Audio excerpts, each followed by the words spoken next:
வணக்கம் மக்களே, மாலை வணக்கம். மாலையில் மாடியில் வந்து பூ பறிக்க வந்துருக்கேன். சனிக்கிழமையாட்டு என்னென்ன பூக்கள் அறுவடை பண்ணுறேன்னு உள்ளதை பார்ப்போம்.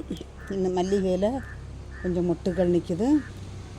மொட்டுக்களை பறிச்சிட்டு பாருங்கள், இது நல்ல வெயிலில் நிற்கிறதுனால தான் டெய்லி இல்லை, கொஞ்ச நாள் கொண்டே மொட்டுக்கள் வந்து பூ பூத்துட்டே இருக்குது. இங்கே வருங்க, இங்கே வந்து இருவாச்சி முல்லை. எவ்வளோ இருவாச்சி முல்லை நிற்கி பார்த்தீங்களா? இருவாச்சி முல்லை. இது வந்து முல்லையில் நின்னா தான் விரியம் பார்த்துடுங்க. அதனால் நாளை காலையில் தான் இதை பறிக்கணும். விரிஞ்சதுக்கு பிறகு நான் இப்போ இதில் நிற்க மல்லிகையை பறிக்கேன். தெரியுதுங்களா? இங்கே நிற்க மல்லிகையை பறிக்கேன்.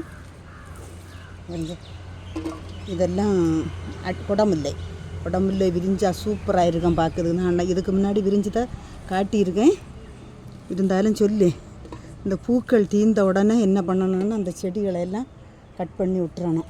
கட் பண்ணி விட்டுட்டு கொஞ்சம் உரம் வச்சு கொடுத்தோன்னா தண்ணியும் ஊற்றும்போது அப்படி அழகாக சூப்பராக வந்துடும் பார்த்துடுங்க. இங்கே மல்லிகையிலையும் இதில் வந்து இந்த இவ்வளோ இடத்துக்குள்ளேயும் மல்லிகை, இருவாச்சி, குடமுல்லை, வாசம் இல்லாத முல்லை, அப்படி 3 சைஸில் இவ்வளோ இடத்துலே நிற்கி. இவ்வளோ இடத்துலே இங்கே எல்லாம் குடமுல்லை இல்லை, மல்லிகை.